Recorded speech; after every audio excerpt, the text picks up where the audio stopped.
Good evening, everyone, and welcome back to another episode of our podcast, Beneath Your Skin. This is Gaia. How are you doing, my dear?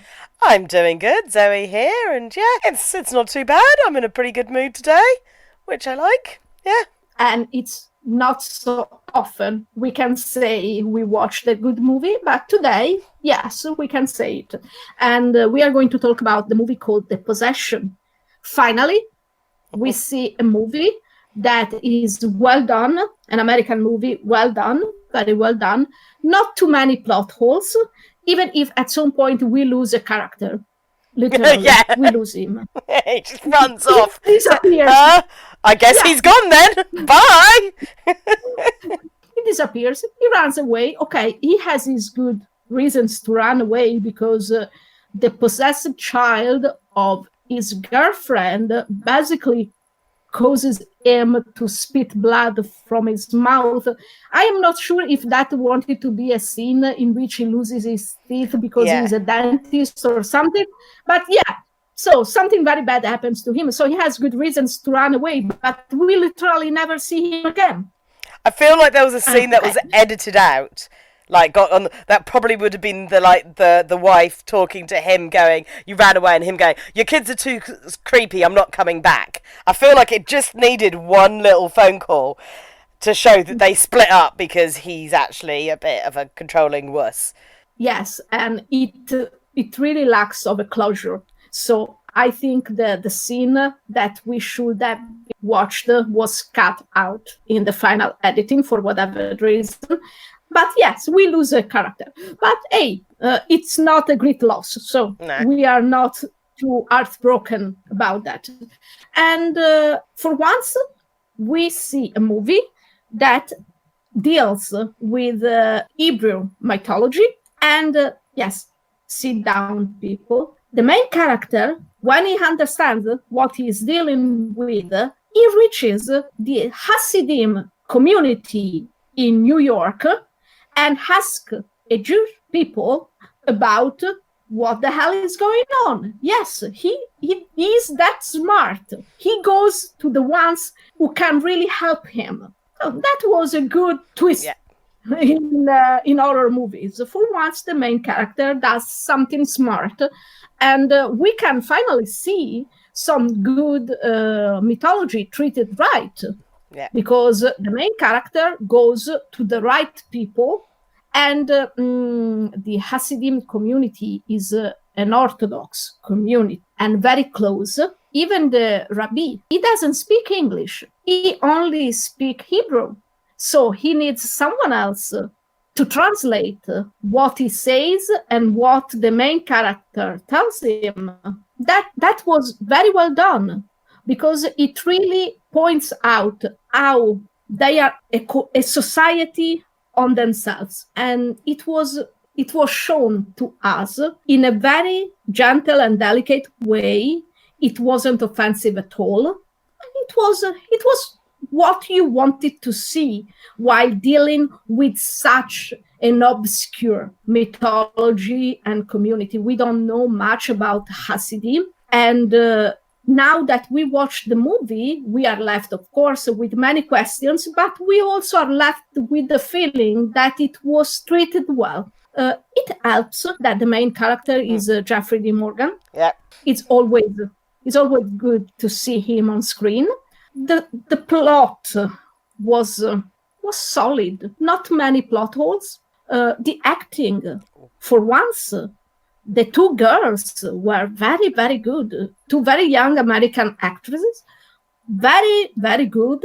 The younger one in the scenes in the darkened kitchen, when she is at the same time herself a very scared child, screaming and crying because she's terrified, and at the same time being the creature possessing her, growling and talking like an adult. Wow. She was very good. She gave me the creeps because I was like, oh shit, what now? So yeah, it gave me some good jumps, and it was very, very good. You know what gave me the first jump? when she at first finds the box at the yard sale, and she looks through the windows, and there is the old woman we saw at the beginning of the movie, and we thought she was dead. No, she wasn't dead. She probably is praying God to die, because she doesn't look very well. And she starts to scream in pure terror when she sees that the young girl is holding the box. That gave me the creep. Not good, but hey, good movie, well written, well acted, well directed, well edited. And of course, people, there was one character I really liked. One character. Oh, Guess what? I can guess with your track record. Yes, exactly. I should be forbidden to like characters in horror movies. Yeah. Because it looks like everyone I like dies. Yeah. That's not fair. And the exorcism scene, it was so good. And we finally see an exorcism through the point of view of someone who is not a Catholic priest. And the way he really feels for this family, the way he really wants to help them when his whole community turned their back to Clive, to the father, because Hasidim, they live following the thought and the belief that it must be what God wants to be. And so if she is fated to lose the battle against the entity possessing her, it means that God wants this to happen. So they can't actually fight against God's will. But the younger one, Zadok, the one I liked, of course, he wants to help because he sees the pain and the torment this father is going through, and how much he wants to save his daughter. And of course, he's moved by those feelings and he wants to help. He is the one who finds out the name of the entity possessing his child. I think what was a little bit too convenient, but it also was the only way to finish this movie, is that the entity is Abizu, and Zadok calls her the children's thief. So someone who preys on children, and that's exactly what happens. But at some point, when Clive offers himself instead of his daughter, we see Abizu possessing him, and that's the point in which she is defeated, because she preys usually on children, and she probably doesn't know how to possess an adult man. And I think that was a little bit convenient, but also a good way to give the whole thing a closure, because honestly, yes, it was beautifully done. The first exorcism, the first part of the exorcism, how she turns into this creature with white eyes and her body moving like not a normal body shouldn't be moved and everything. But we already saw too many exorcisms done on children. And I mean, when it happens, we always think about Regan McNeil. It's very hard to compete with that scene. So, yes, I think it was a good idea to change focus, and convenient, but also understandable what they tried to do. It was the only way for them to win the fight after all. I liked it. I really liked it. I'm still salty that Zadok dies at the end, but hey, I should have known. Yeah. I really enjoyed this film. It had so many different aspects to it that make up a good movie. Like, I could take each one. Like, I thought the editing and the pacing was so on point. They spent enough time developing the characters, and I think everyone in this film was just such good actors. You really felt for this family, this like newly divorced like couple, who obviously had a very long life together, but because of all of him pursuing his job and career and the strain he put on the family and putting his career above them, it caused the tensions. And you got all of that, and that's all within the first 10 minutes of the movie. You get this family dynamic. You get that there's love and respect there, but there's also so much like resentment as well. And then the children who love their parents but don't quite, like the younger one, Emily, doesn't quite understand why they need to be separated, and and you feel all that. And it's not presented in this like overly dramatic way. It's legitimate family drama that is centering and also allows you to center the idea that the reason the girl is starting to act out and be different is because of her parents' divorce. So they can use that angle, but they can also use that anxiety the parents have over where she is, on the fact that, like, you know, he's worried when she's with the mum's worried when she's with the dad, and so it really amps out this anxious figure. And I thought Jeffrey Dean Morgan as the father was amazing, because he loves his children, but that whole single father anxiety, choosing my career, my children, my, like, how do I be a good dad? How do I balance the line of them loving me and liking me kind of as the friend, the cool dad, but also making sure they understand that I'm the father figure, you must listen to me, but also understand that I pursue my careers. It's like, it's so well done. And that's all just like portrayed in like the first like 15 minutes of the movie, and he's like, right, get this family dynamic, get this world, get this build up. And the pacing of like the possession is so well done. It's like you literally find the box, a couple of little looks here and there, one moth turns up, a couple more moths turns up, all the bloody moths turn up, horrible moths everywhere. Really don't like moths everywhere. And it's just like, oh, and there are things in this movie that I could literally have pressed like screen cap, because they are gorgeous images. Her on the bed with all the moths flying around her. Wonderfully framed scene. Like the cinematography on this is like, wow. They knew how to frame scenes. They knew how to like offset camera angles so that you would feel offset and uncomfortable. The color palettes, like those, what I call the possession tones, that, which if you've ever listened to like our original podcast for the Exorcist TV show, those earthy tones are so important in these kind of like movies, because it bases it in these like ambers and browns, and it reminds you of earth, and then it reminds you of being buried, then it reminds you of the dead, and so it had these wonderful like earthy tones, and then it had like the stark white clean tones of like his new house, lots of white walls, because it's new, it's fresh, it's innocent, it's a virginal house, and now it's being corrupted by evil. And like the girl's dress sense is like how her clothes got more grey the more her possession took control, and you're just like, why does she look so evil now? It's like, she's literally wearing a grey top.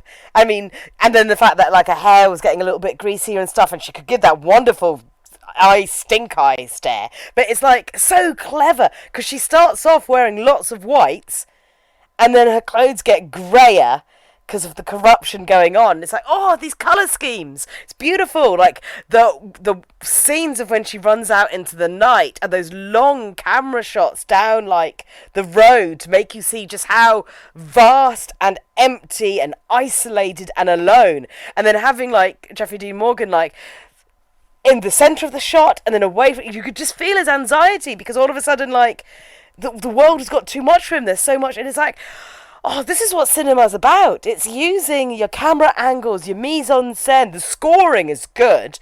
It has that really like low, subtle horror music through creepy scenes. It's just low enough a tone and weird enough that it earworms you into kind of going, oh, well, something's making me feel uncomfortable. I can feel something crawling up my skin. Oh, I'm not. And then like something more dramatic when he's like trying to get places and it's building up. And then the use of absolute silence. There are quite a few moments in this where there is absolute silence, because all of a sudden, like, the anxiety and all those silences are used when it feels like a character's like holding a breath in. It's like when the mum like runs into the MRI machine and it's completely silent when she goes to get him. Normally, in a scene like that, you would hear the girl screaming for help, but no, she's completely silent. You can see her moving around. The mum, the whole scene is silent, and those blue fading lights giving it that eerie supernatural feel. And it's like, using silence is so much more powerful, because you kind of just feel like, oh my goodness, it's going so wrong. And the actual the possession is great. There's so many little elements, like the fact that they made it look like an actual being was crawling underneath her skin. The scene that creeps me out is when you see what looks like a hand underneath her skin coming over her face, and her eyes roll back and her pupil, so like there's like the eyes, and you're like, oh my goodness, you could literally see this creature under her skin taking over the body. And then when you see the MRI scans, and at first I'm like, can I see a face in there? Am I just seeing things? And it takes a little while, and you're just like, yeah. And then you're like, no, I'm not just seeing a face, you're seeing it curled around her spine, and you see the hand over her skull from where you saw it, and you're like, oh. And I love how, like, the mum is just like, because they're separated, she's not seen a lot of it. The minute she sees it, she's like, there is something wrong with my child. For a start, they go, something wrong with my child, let's go get her help. Straight in there. The minute she sees something weird, and, like, ex-husband turns up, she's like, yeah, there's something weird going on. Bam! Believes him, trusts him. There's still that bond there. And, like, her boyfriend, I kind of, as the film went on, I kind of got the feeling that he's a little bit controlling. Like, he was the one, I'm pretty sure, put the ideas of the girl needing braces. Then there's the bit that made me go, I don't like you, because no one tells this to me, let alone any other woman. When he goes, oh, you've already had 2 glasses of wine, save some for dinner. Don't tell her how many glasses of wine she can have. If her child is having mental issues and she's had a massive fight with her ex-husband, if she wants a 3rd glass of wine, and I'm like, oh, it's putting in those little seeds that actually he's kind of controlling and not the best for her. Which is a shame they kind of, like, didn't just finish off that storyline with when he, like, just got in the car and drove off because all his teeth were falling out, and you were like, bye. We're never seeing you again, but never mind, the family's happy now. And then, yeah, the actual exorcism, wonderful. I know nothing about, like, Jewish mythology and Hebrew mythology. It's not anything in my realm of expertise. It's really great to see something done from a different culture where they've actually researched it. They haven't just started randomly talking Hebrew because they're like, that freaking Ouija experiment or exorcism, whatever that one was, when they're like, ooh, Jewish. Oh, no, they just randomly can read Hebrew in a swimming pool in the house. It's like, no. This one, like, Jeffrey D. Monk took the time to research the religion and the people behind what was going, research possessions, research who he had to go and find out, tested it himself by going, what happens if I read some of this, and if it goes wrong, then I know what I think might be happening is going on. It's like, oh, he researched. They did, like, culturally sensitive research. They did medically sensitive research.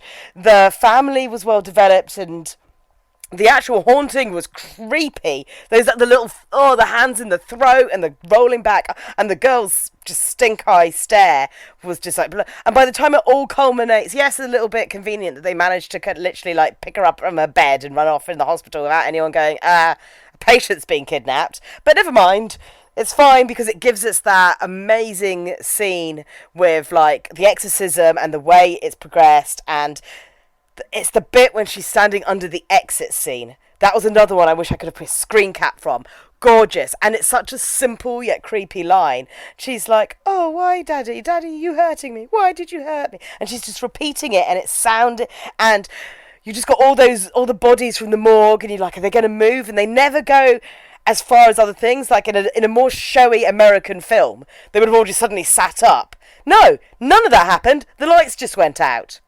And you're just like, oh. And then the cream of the cherry on top was we finally get a film where it's the power of the father's love. It's so nice to see a positive male figure.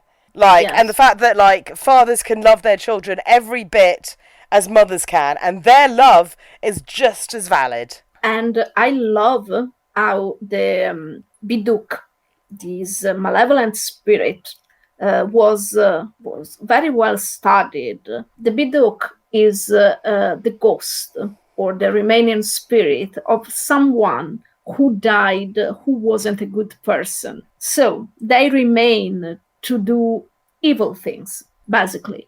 And this one is very smart. This one realizes that the father is an opponent, a very strong one. So it's tried to destroy the trust this family has in the father, because when the older sister watched from behind her father's back, and it looks like he is slapping Emily, but nothing like that is happening. Emily is being slapped by the spirit, because the spirit needs for the father to be out of the picture to finally take her claims. So that was so very well done. This beautiful male figure, this loving father, reduced to be an abuser in the eyes of his own daughter, is so very well done. And it shows you how much this entity feared him, because he was the one who dared to throw away the box. He was the one who went looking for help, for real help. First, he went to the teacher at the university. And when he finally finds out what he has in his hands, he goes to the source of all of this to have answers and to look for a solution. And that was beautiful to watch. But also, finally, a demon, a spirit, that's also smart. We saw so very stupid demons, or at least demons reduced to be stupid, like Belial. Let's stop Belial. Ow! A pool party is the right way to stop him. What? Or Balak. Oh God! Let's give him an abbey, lost nowhere, and trap him there. This one is smart. This one knows who its real enemy is, and does everything in its power to destroy Clive. The only thing otherwise this movie would be just too perfect. The only thing I want to bitch a little bit about is when the creature yeah. outside his body. CGI Dybbuk baby. No, it's even worse. It reminded me, if you people had watched Harry Potter, I don't remember which one, but really Voldemort being resurrected somehow, when he's that's creepy. Goblet of Fire. Demon child. Yeah, that one, Goblet of Fire. And is that creepy childlike demon. Yeah, it reminded me of that scene, and I was like, Voldemort? Oh no, I got the wrong movie. So yeah, that was the only part I was like, no, please no, because as I always say, when you show the creature, and until that point, showing the creature worked for this movie because of the ways it was shown to us, like with the medical device and everything, the X-ray and everything. Yeah, that was okay. But no, when these Voldemort-like things crawl to its box to be locked inside it again, I was like, no, please. Yeah. It could have. I understand why they did it, but the scene in which we see the box slowly opening, that would have been enough. That was another good scene. That was amazing, because the box was opening alone, and it was like, come back. You can't win this one. Yeah. Oh. It was so very well done. So the thing they could have done, it could have been just like the box slowly open, a very quick shot of the box when everything was done, and it would have worked, because we would have understood what happened without seeing the Voldemort-like thing. Yeah. But hey, as I say, I'm like, I always have an issue with CGI in horror films. I think it should have been practical effects. That thing, like when he coughs up the hand, and then when the baby thing like crawls, I'm like, that could have been done with practical effects. You already had flashing lights, because at first it wasn't so bad, because with the lights going on and off, you only got flashes of the creature. They should have made it a practical thing, made the flashes made a couple more reaction shots of people going, Jesus, so you get the idea that there's something horrific there. You barely see the thing. You have the snap of the box, but you see like a trail of red. Like, I'm thinking, like, there's some great episodes of The X-Files that use practical effects to create this same thing. You've got, like, I think it's the Jigsaw Man who crawls out of someone's throat at some point. You've got Leonard Betts, the guy who like eats cancer tumors and then vomits himself up through something. That's a really good effect. You've got again in the same the Jigsaw Man episode is that the host? Yes, it's the host. That episode about series 2 of episode 2. You've got the guy who has the twin. Yeah, and it separates and crawls off. Because that's what I was thinking. I was like, oh, if it had just been the same effect that episode did 25 years ago, where it was just like the like conjoined twin just kind of crawls off, and it's a practical effect, and it's just literally you see a little flash of it, and then you just see the smear of blood from where it came from. It's just like, oh, no, you CGI'd it. You could have just made a bit of a creepy puppet, done more reaction shots and more, because it was already flashing with the lights going on and off, so you didn't need to make it so obvious, and then a nice dramatic snapshot of the box. Because, yeah, indeed, that was the only effect that went south. Yeah, I totally agree. But all in all, it was an amazing movie. It was a pleasure to watch it, except for the end. People, you should stop killing off my favorite character. Yes. We are going to have issues. Yeah. So, but I do appreciate, because it goes to the American happy ending, but it gives you the American like happy ending for the family, but then the actual movie goes, you can't defeat evil that easily. And when something like powerful and evil wants free, things like, which is why we like The Priest, like that, you know, it was so like the everything was kind of like going wrong around it because it was desperately trying to be free. And this film also did it with the whole like, oh no, car crash, and the box is just sitting there going la la la la la. And I'm like, damn, I mean, I'm pretty sure this film was commercial and critical success. This is one of the few times when I was like, you could have done a good sequel to this. All you needed was someone else to pick up the box and try to open it. Yep, and done a different take. Although maybe it's better not to, because they're never as good. Maybe this one should just stay as this nice, perfect movie. Yeah, let's not give people ideas. No, because they are going to ruin it. We know it. So let's hope no one will make a sequel ever. Yeah. Don't touch the box. Yes. And let's hope no one else accidentally watches the other Possession movie. If it's got Sarah Michelle Gellar in it, stop. You don't want Buffy, you want Daddy Winchester. Go and watch this one, The Possession. It's so good. It's so very good. And if Zoe doesn't have anything else to say, Thank you for listening. And we hope you enjoyed this episode. If you want to tell us something, drop us a line on our Twitter account @beneath_your, or join us on our Facebook page. We are on Spotify and Pinecast. Just look for Beneath Your Skin. Thank you, and see you next time. Bye-bye. As always, it's a pleasure, Gaia. This week, definitely a pleasure. This was just such a good film, and such a, like, it's very rewatchable because it's just got such great cinematography, and you could just analyze its beautiful filmmaking skills and scoring. It's just a good movie. So I hope everyone really enjoys it, and we'll see you next time. Bye-zy-byes.